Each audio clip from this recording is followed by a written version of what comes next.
Tu cuerpo habla porque tu historia importa. Queremos hacer colectiva la experiencia y conectar. Porque tu vivencia es la de otros y merece ser escuchada. Somos dos nutriólogas que queremos brindar el espacio a todo eso que vemos, pero no escuchamos. Porque eres más que un cuerpo. Yo soy Carla. Y yo soy Laura. Y queremos escuchar lo que tu cuerpo habla. Hola a todos, bienvenidos de nuevo a nuestro sexto episodio del podcast Tu Cuerpo Habla. Y hoy estamos muy emocionadas porque nuestra invitada viene desde Chile. Ella es psicóloga clínica, se especializa en psicoterapia estratégica breve, trabaja con un enfoque feminista y salud en todas las tallas. Además, como si no fuera poco, es co-creadora y anfitriona del podcast Mujeres Comiendo. Ella es Camila Morales. Bienvenida, Camila. Hola, Bienvenida, muchas gracias Camila. por la invitación, muchas gracias. Carla, ¿nos quieres decir algo de este día tan especial? Pues primero mencionar que este episodio saldrá en la semana del 8M del Día de la Mujer y es sumamente importante hablar de la alimentación con perspectiva de género porque influye en la relación con el cuerpo y con la comida. No es casualidad que exista más prevalencia de TCAs en mujeres que en hombres. A mí en lo personal puedo decir que el feminismo me ayudó a sanar mi relación con el cuerpo, con temas de comparación y mi valía como mujer. Entonces me parece importante abrir espacios para aprender, desaprender. También mencionar que si el día de hoy nos encontramos aquí alzando la voz y haciendo lo que nos gusta, trabajando, buscando independencia económica, también es gracias a las mujeres que en su momento alzaron la voz para hacer valer sus derechos. Así que muchísimas gracias, Cami, por acompañarnos el día de hoy. Sin más preámbulo, quisiera iniciar con este episodio y si quisieras agregarle algo más a tu presentación, adelante. No, qué honor estar aquí en este día, además, desde más lejos también. Creo que efectivamente, como tú lo dices, es un día súper importante para problematizar respecto a más cosas que como mujeres también deberíamos estar viendo, como lo es la alimentación y el manejo que tienen respecto a nuestros cuerpos, especialmente, más aún en esta cultura. Así que tremendo día para poder estar hablando de esto también. Claro, y hablando esto que mencionas del cuerpo, ¿cómo dirías que se ve la perspectiva de género, la alimentación con perspectiva de género y cómo lo vive cada uno?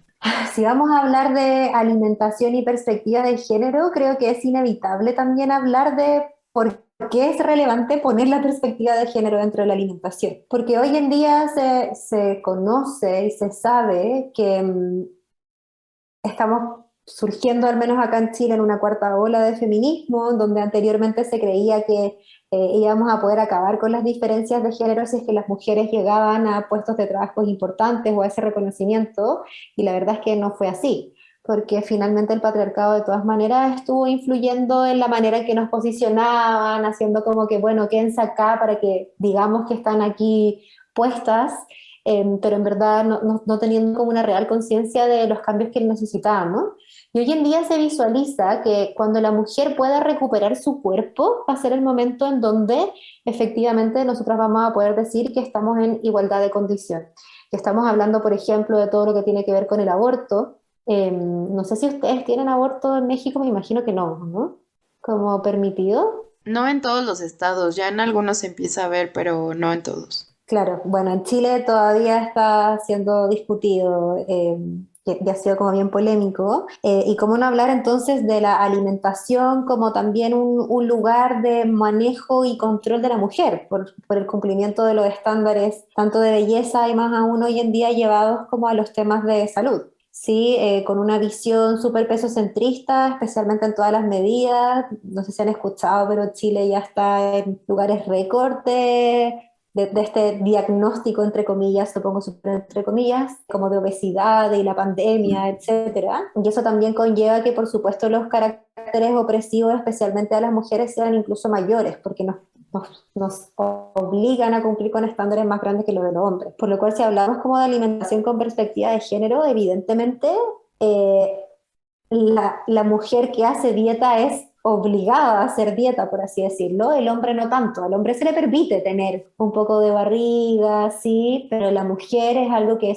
no puede pasar. Por lo cual es por eso que tenemos que hablar un poco de esta visión de alimentación con perspectiva de género, porque se nos obliga a cumplir con estándares que incluso como por ejemplo el autocuidado, que tan utilizada esa palabra hoy en día, a los hombres no se les hace de la misma manera, ¿sí? O sea, el hombre tiene que ser musculoso y fuerte, por lo cual come carne, ¿sí? La mujer debe comer para ser más delgada, entonces come muchas más ensaladas. Raro va a ser, o sea, ver a una mujer comiendo una hamburguesa es como con un sentimiento de culpa, pero si un hombre lo hace en general no tiene esa sensación, por mucho que esté gordo o que esté flaco, o cualquiera sea su condición corporal. Entonces, todas esas cosas hablan de esta alimentación con perspectiva de género.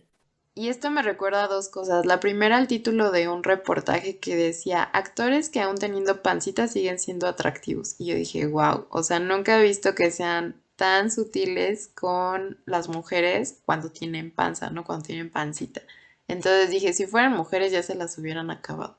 Y por otro lado, también cuando había ido de vacaciones con mi pareja a la playa, en un restaurante yo había pedido algo más sustancioso, él algo más ligero, y cuando llegó el mesero, inmediatamente me dio a mí lo más ligero y a él lo que era más calórico o sustancioso. Entonces yo me quedé así de, ¿por qué das por hecho que para mí es esto? ¿No?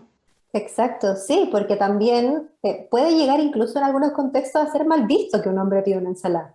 Ocurre demasiado que es como, oye, pero ¿qué estáis a dieta? Como diciéndoles despectivamente hablando, pero si es una mujer se llega a lavar, como, ah, qué bueno que te cuidas. Todo eso tiene que ver con esta alimentación con perspectiva de género. Incluso hay hombres que quieren alimentarse de forma vegetariana o vegana y son mal vistos, les hacen burla.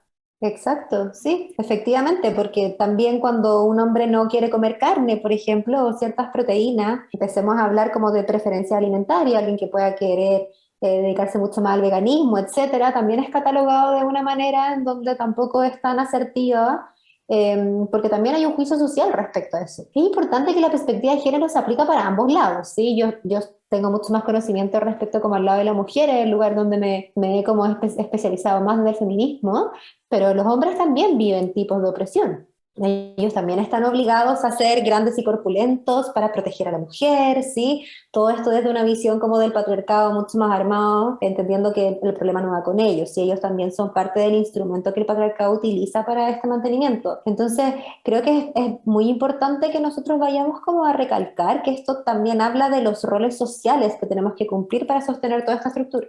Y es que al hombre no se le permite decir que está insatisfecho con su cuerpo, no se le permite mostrar emociones, entonces estiman que el número de casos de TCAs en hombres realmente no es cierta porque no se atreven a decir que están sufriendo con su cuerpo o que están padeciendo un TCA. Absolutamente. Se sabe hoy en día que los hombres llegan a consultar menos, por lo cual son cifras que se ponen un poco en cuestionamiento. Se sabe que también la población que es, además, llega más crítica, porque llegan a consultar cuando ya están en un mayor rango de gravedad y porque tienen mayores dificultades para acceder a esos espacios de ayuda, por lo mismo, por esta situación del estigma. Es como cuando se habla de las minorías sexuales, que también lo pongo entre comillas, porque ellos dicen nunca nos han contado para decirnos que somos minorías. Sí, al Muy menos acá interesante. en Chile, acá en Chile las fundaciones dicen, oye, nunca nos han contado para saber si efectivamente somos minoría. Eso es como ustedes nos catalogan, pero tiene que ver con ese mismo carácter y que efectivamente la pandemia nos ha ayudado a visualizar mucho más de esto. O sea, hubo un boom, al menos acá en Chile hubo un boom de casos de trastornos de la conducta alimentaria luego de la pandemia, que era un tema que anteriormente no se hablaba prácticamente, o era,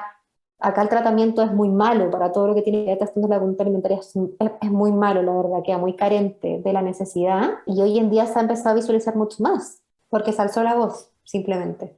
Yo creo que en México tampoco existe el mejor tratamiento para TCAs, no en todos los lugares, pero ¿te refieres a que incrementó más por la pandemia? Más allá, sí, evidentemente el encierro y todo el confinamiento y toda esta exigencia y como gráficamente en las noticias era como los kilos que uno va a subir y cómo mantenerse en forma y toda la exigencia y el estrés y la ansiedad que conllevó todo lo que tiene que ver con el encierro, efectivamente incrementaron las consultas. Eso quiere decir que también se visualizó como una problemática mayor. Oye, Cami, y a sabiendas de que el 60% de la población que pasa hambre son mujeres y niñas que sufren inseguridad alimentaria y que además ellas mismas son las que producen de un 60 a un 80% de alimentos en países en vías de desarrollo, ¿Por qué crees que pasa esto? Si las mujeres son las que más producen, ¿por qué son las que más hambre tienen? Oye, este dato que ustedes traen lo encuentro impactante, porque creo que también viene mucho a definir cómo es que todavía el patriarcado tiene demasiado control y manejo, como la distribución de las labores, ¿sí? Como la mujer encargada del alimento, el hombre encargado de las acciones de fuerza, em, y, y creo que es muy relevante ir a abordarlo como desde una perspectiva que también tenga que ver con un poco de historia, ¿sí? Hoy en día se sabe que no es real que la mujer tuviese dificultades en relación como a la utilización de la fuerza, sino que evolutivamente hablando fue algo que fuimos perdiendo solo por el hecho de cómo se fueron distribuyendo las labores a lo largo del tiempo, por el hecho de tener útero y tener que cuidar al bebé. Sí, eso fue como algo que se dio evolutivamente hoy en día, por lo cual esto también conlleva cómo es que nosotras vivimos en un lugar de desventaja porque se sigue como pavimentando la importancia de que el hombre tenga la fuerza posible para poder solventarnos como sociedad. Y esto habla de una desigualdad tremenda. O sea, este dato que ustedes traen, yo no lo conocía, pero habla de una desigualdad tremenda respecto a cómo es que hoy seguimos solventando también como a estos espacios en vías de desarrollo, en donde va decrecentando el desarrollo de la mujer también dentro de esta misma línea. Si pensamos, por ejemplo, en Asia, en donde las mujeres trabajan en las textiles, por ejemplo, que son aquellas que tienen pésimas condiciones laborales, creo que habría como un rango estadístico más o menos parecido en relación a esto, a la valoración que hoy en día se le da, que se nos da como participación social. Entonces, ¿cómo es que esto se produce también? En mi perspectiva, tiene que ver con el sostenimiento de esta visión patriarcal del lugar relevante que conlleva o que nos ponen en la sociedad, como alguien que sustenta que el hombre pueda salir a trabajar y pueda traer todo como este carácter económico también a la casa. Porque es lo que pasa también con las cuidadoras, por ejemplo, ¿sí? O sea, si yo como mujer quiero salir a trabajar, necesito de alguien que cuide a mi bebé y probablemente mi bebé va a ser cuidado por una mujer. Es mucho más probable que por un hombre, porque socialmente ha sido expuesto desde ahí. Porque, ojo, el hombre también se siente menos capacitado de poder hacerlo, ¿sí? Hoy en día hablamos de tener como más paternidad compartida, de labores que todos podamos hacer ciertas cosas, que es algo que es muy difícil socialmente hablando de sustentar incluso. Entonces, si lo hablamos de la alimentación, creo que esta estadística que se me están trayendo hoy día responde completamente a ese fenómeno social, completamente. Este dato es de la FAO del 2019 y creo que también sería importante mencionar la brecha salarial. Existe una brecha salarial entre hombres y mujeres y además la mujer pues va a llegar a casa a hacer un doble turno porque va a hacer además las labores del hogar. Y hacen lo mismo en casa. Exacto, y que va a llegar y va a nutrir al hombre porque él tiene que estar bien nutrido para poder seguir siendo el proveedor. Exacto, sí, exacto. Cami, y regresando un poco al tema de la cultura de dieta que nos platicabas hace rato, nos gustaría que nos explicaras un poquito o cuál es tu perspectiva de por qué crees que la cultura de dieta se podría considerar como una violencia de género.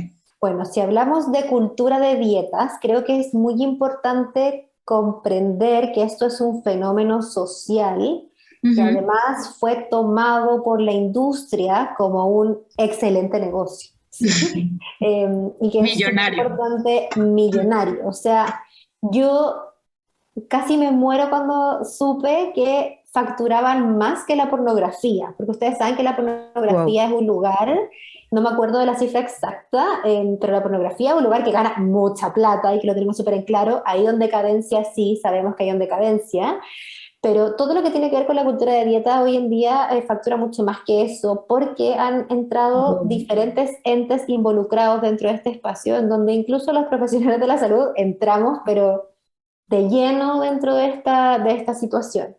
Entonces, cuando hablamos de esta cultura de dietas, habla de todo aquello que gira en torno a la concepción de que la dieta es necesaria, hoy en día tomada desde este estándar de la salud, Sí, como desde salutismo, que también es una terminología que se está poniendo, en donde tú como persona individual eres la responsable de tu salud. Que eso es una mentira, falacia gigante, porque hoy sabemos que hay determinantes de la salud que son un montón, un montón, un montón, y en donde si hacemos toda esta comparativa gigante de los determinantes, está calculado como que dieta y ejercicio es nada, o sea, nada de lo que realmente nuestra salud representa. Por lo cual, dentro de la cultura de dieta está toda esta cultura del fitness, la cultura de que la baja de peso es súper importante, el manejo incluso de la industria de la moda, de cómo es que finalmente la ropa empieza a ser algo a lo cual nosotros servimos. Ya no es que la ropa nos sirva para vestirnos, sino que nosotros servimos para poder caber en tal talla de pantalón o etcétera. Entonces, si nosotros vemos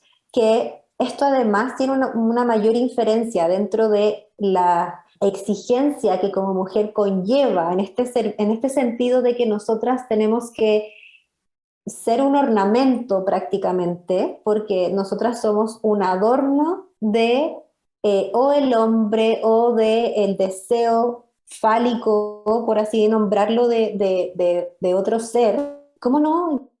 De género. Si finalmente la mujer hoy en día, en este parámetro que yo les comento de que lo importante hoy conlleva el que nosotros vayamos a liberar nuestros cuerpos, pero nuestros cuerpos no pueden ser libres porque están exigidos. Y desde ahí entramos como a esto de la violencia simbólica, que no sé si lo han escuchado alguna vez, pero es que tenemos tanto mensaje de lo que deberíamos llegar a ser, que viene desde tan pequeños en donde nosotros nos adentramos, que finalmente terminamos definiéndonos desde ese mismo lugar. Y yo ya no sé qué hacer si no estoy en eso. Entonces, personas que dicen como, bueno, pero ¿y si no hago dieta, entonces cómo me cuido? Y no saben, en verdad no saben, porque es un lugar que no ha estado definido, porque no está puesto en sí mismo, está puesto en una exigencia. Entonces, todo aquello que te lleva a que tú vayas a cumplir con estos estándares de belleza, que además están súper legitimados desde cuerpos blancos, ¿sí? Heterosexuales, con una contextura física en particular. Nosotros que venimos de países que además tenemos una influencia indígena importante, también quedamos fuera de esa exigencia. O sea, imagínense cómo lo es para África, cómo lo es para Asia, siendo que Asia también hay lugares muy occidentalizados en donde incluso las mujeres empiezan a cambiar su forma de maquillarse, o sea, está como esta tradición japonesa que se demoran horas en poder maquillarse. Allá, yo me acuerdo cuando viajé que todo el mundo me miraba que yo era tan blanquita y como, ¡oh, qué piel más hermosa! Y yo decía, pero ¿qué está pasando? Como un lugar muy alejado también, pero había como una admiración a ese lugar.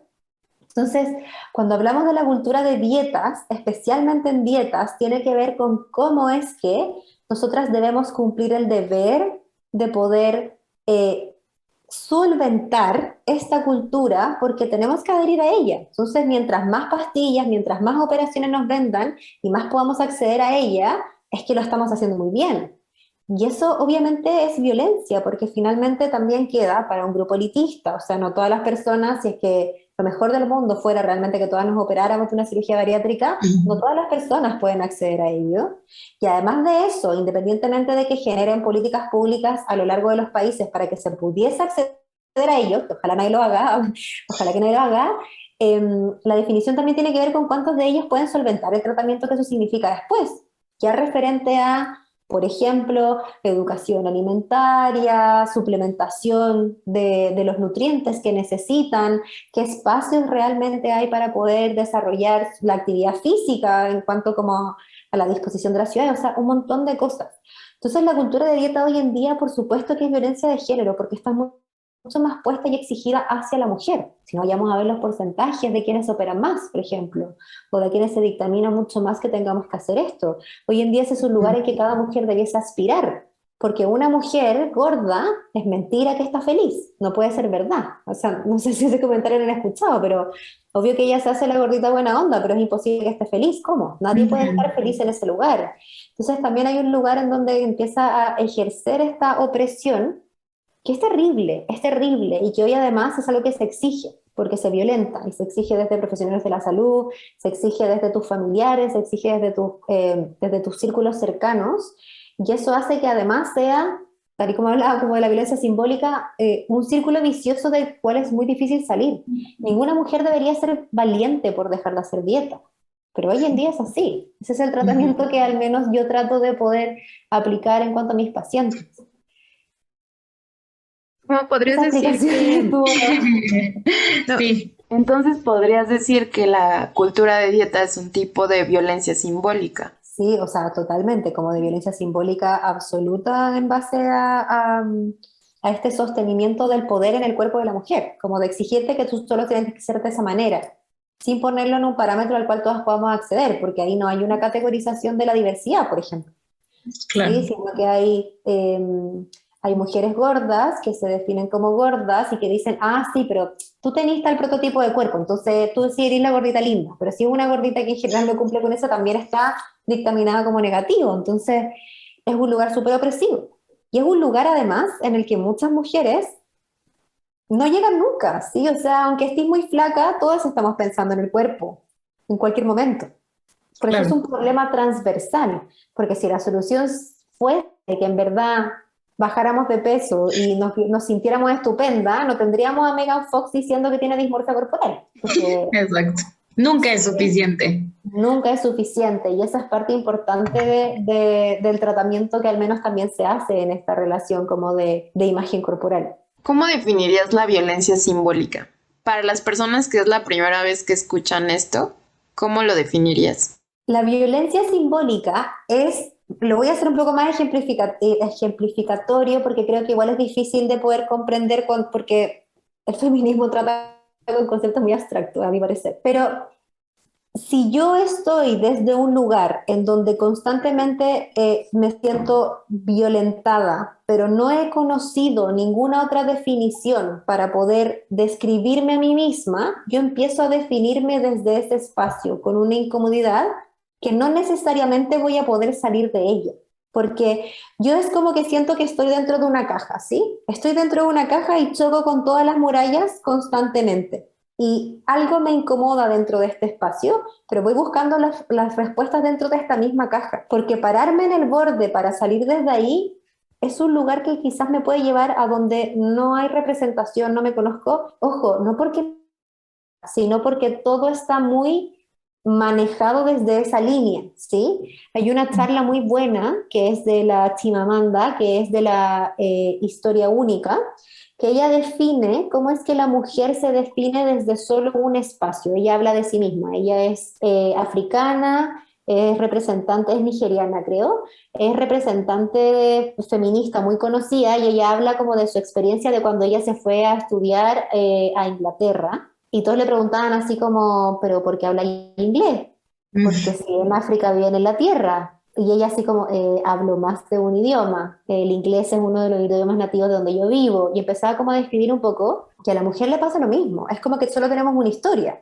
Sí, o sea, tenemos que estudiar, casarnos, tener hijos, ser buena madre y buena esposa y estar como buena, también exitosa en su trabajo y al mismo tiempo siempre estar contentas, al mismo tiempo siempre estar. Y esa es la única forma en la cual nosotros empezamos como a construir todas estas exigencias que vienen desde el patriarcado, que es lo que a ellos les va acomodando. Entonces esa violencia que ejercemos completamente, uno dice, ay, pero quizás fui muy pesada, respondí mal, porque uno también se empieza a definir desde ese lugar. Esa es la violencia simbólica, esa violencia que está inconsciente, porque es un lugar que nosotros no percibimos. Es la publicidad, por ejemplo, que influye un montón. Es el creer que a las mujeres las violan y las matan en la calle porque ella se estaba exponiendo, porque estaba con minifalda y al mismo tiempo estaba ebria. Todo eso es un lugar de violencia que hoy en día, gracias al feminismo, hemos podido como ir a describir mucho más y a criticarlo y a cuestionarlo, y a decir, no, yo soy libre de mi cuerpo, si no quiero tener un hijo, ¿por qué no abortar? Si no tengo la posibilidad. Sí, es como todos esos espacios hablan de esta violencia simbólica. Claro, y lo entiendo en mi propia historia. Primero pienso que los medios de comunicación pintan al feminismo como las desastrosas que van y hacen marchas, cuando en realidad si te metes a escuchar las historias, a leer y a cuestionarte, te das cuenta que le ponen nombre a cosas que realmente te incomodaban, que sabías que estaban, pero no las podías nombrar. Yo, por ejemplo, recuerdo que en mi familia, donde yo soy la única mujer y soy la mujer chica, me molestaba y me incomodaba saber que la mayoría de los trabajos domésticos de casa los realizaba yo. pero yo pensaba que no me estaba organizando bien, que por eso estaba llegando cansada a otras cosas que quería hacer. Y cuando lo leí dije, claro, no, el problema no era yo, el problema es que las labores de la casa se deberían distribuir de otra forma. Otro ejemplo podría ser la gordofobia. Sé que algo me incomoda, sé que algo no está bien, no me siento segura, pero si yo lograra bajar de peso y lo pudiera mantener, si mi fuerza de voluntad fuera la adecuada, seguro no me violentarían. Es mi culpa que me traten así. Cuando sabemos que la reganancia por pérdida de peso por una dieta, pues le pasa al 95% de la gente. Y eso es cuando tú te empiezas a dar cuenta de esta violencia simbólica, porque la violencia simbólica está siempre, pero ese para ti fue un despertar de decir, aquí puede haber algo y probablemente si tú no hubieses conocido ese espacio del feminismo, lo hubieses ido a cuestionar y a tirar a tierra, ¿sí? Decir como, no, ¿de qué estoy pensando? En verdad esto no es así.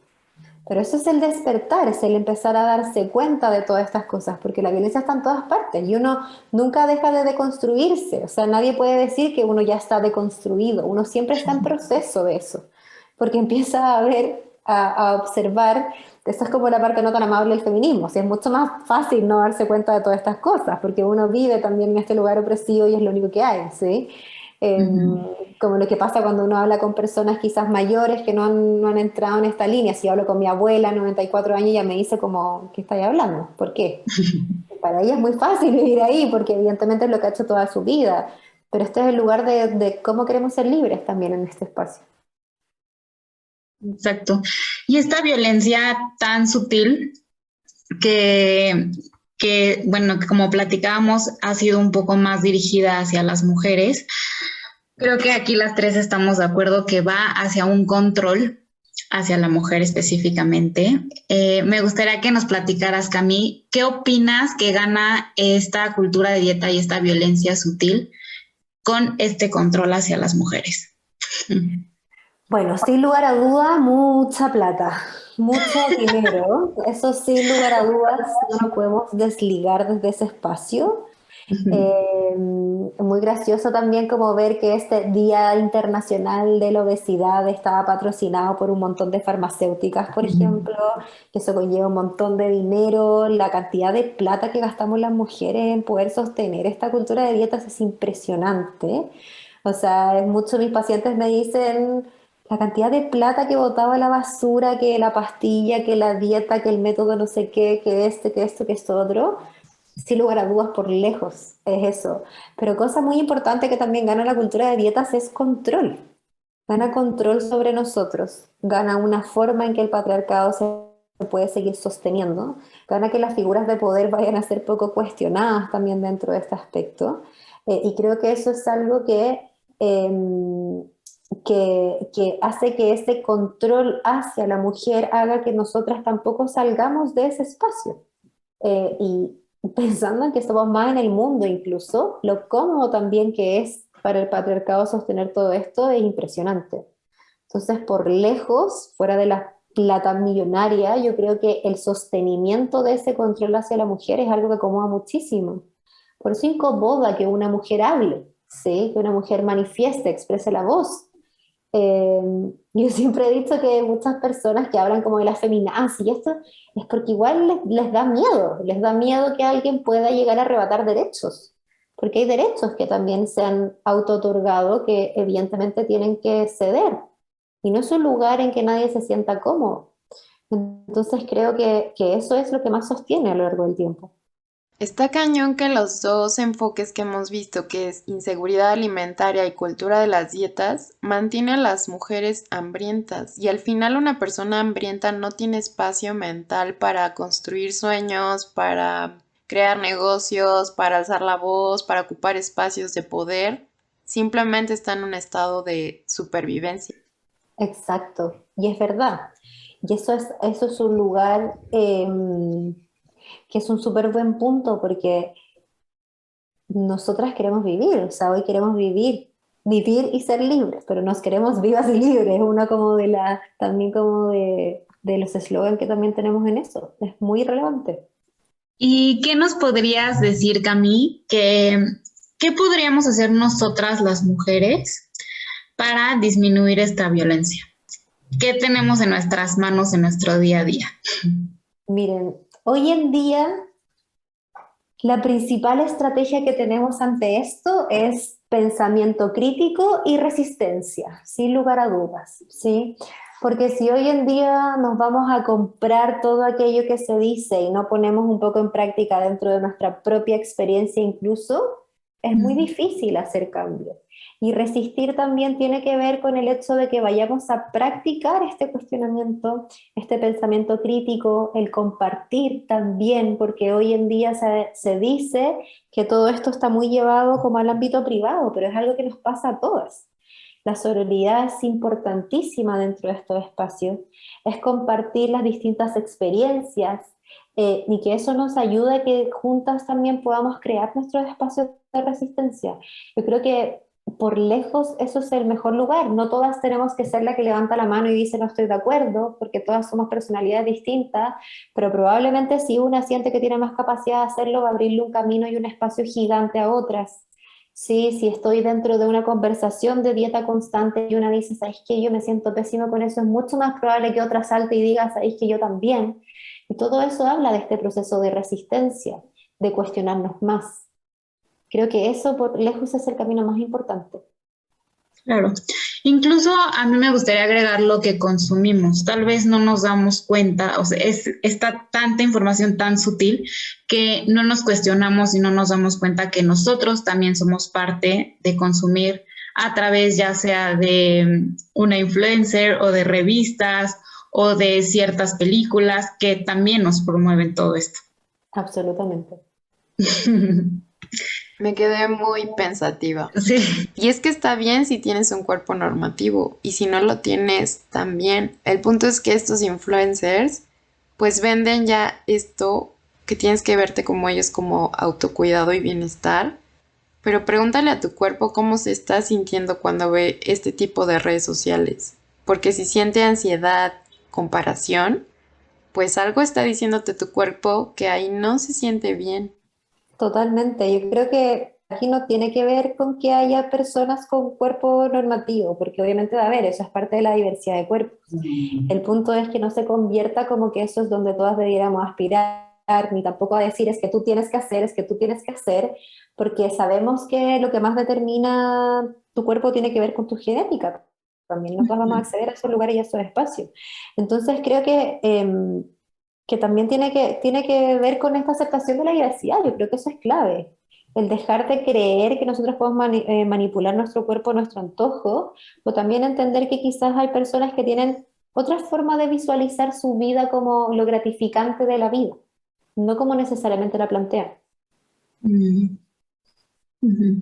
Y también que aceptar la diversidad y que el cuerpo normativo no es la solución, ¿no? Creo que gran parte de esta violencia es que te lo pintan como si ya vas a ser feliz y vas a ser exitosa y vas a ganar más dinero y cuando no es la solución.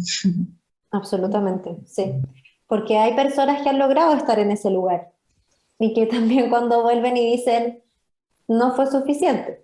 Por eso daba el ejemplo de Megan Fox, como decir, ¿qué más? O sea, ¿qué más se podría esperar desde ahí? Todas las modelos de Victoria's Secret también que han comentado todo lo opresivo que es el ritmo de vida que tenían que llevar, la insatisfacción, la gran cantidad de operaciones que también conlleva, las celebridades incluso, como llegan incluso a desfigurar la cara, como de decir, ya está ahí en este lugar, por qué más?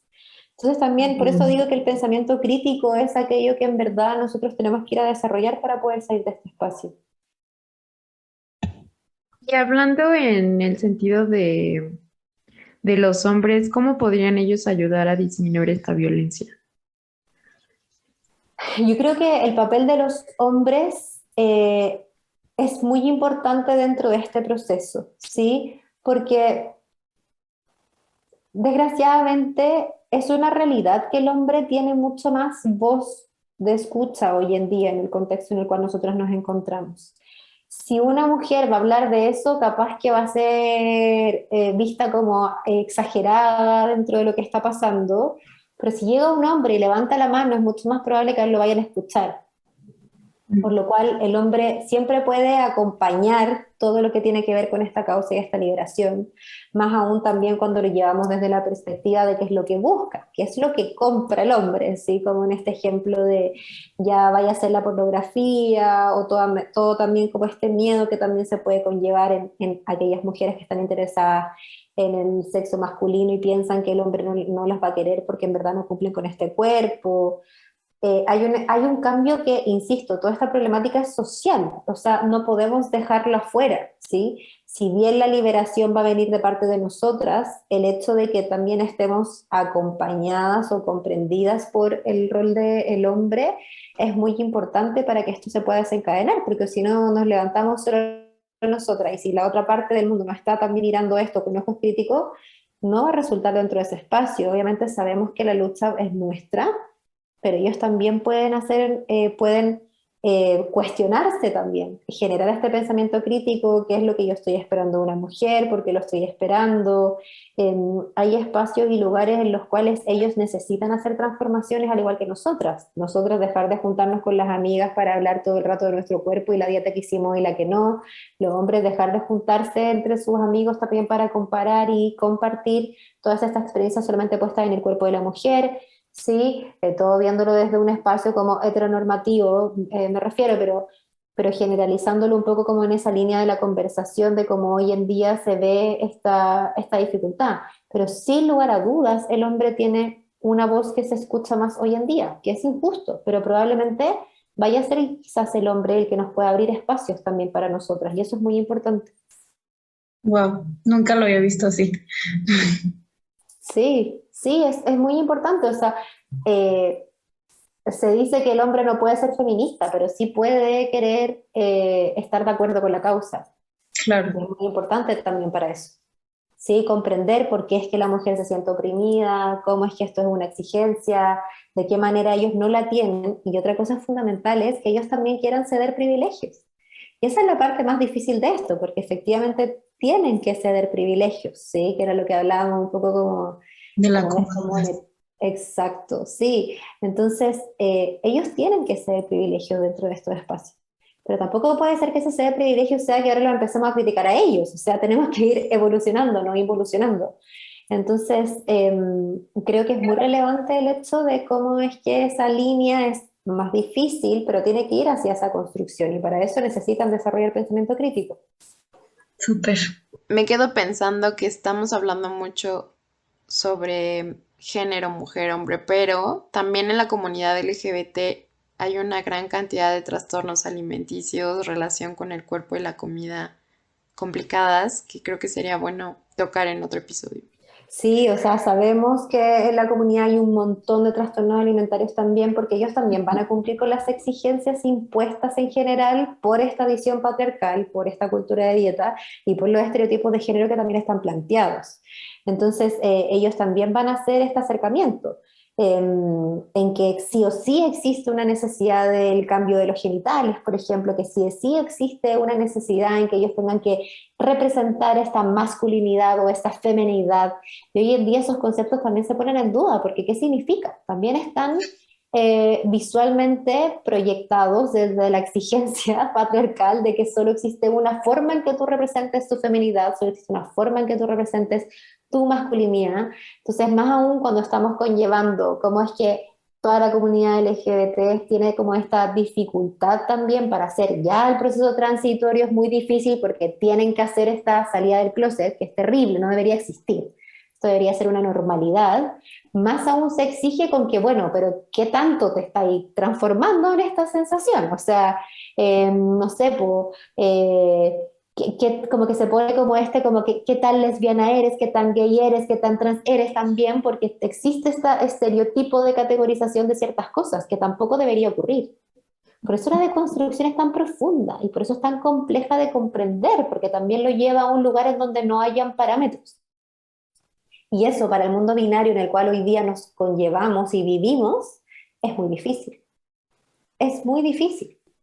Pero tiene que ocurrir, el cambio tiene que ocurrir, ya está ocurriendo. Y eso es lo importante, creo que, de aceptar esta diversidad. Hoy en día se necesita aceptar esa diversidad. Ay, Me dejaste pensando en muchas cosas, Cami. Sí, es un tema complejo, es un tema complejo. Es un Sí. tema complejo. Muy complejo y pues bueno, nos encantaría tenerte aquí más tiempo y seguirte cuestionando. No sé si Carla, tú quieras preguntar algo antes. Creo que yo también podría quedarme aquí platicando horas, pero simplemente si quisieras agregar algo más, Cami, que tenga que ver con la alimentación con perspectiva de género, algo que creas que hace falta mencionar.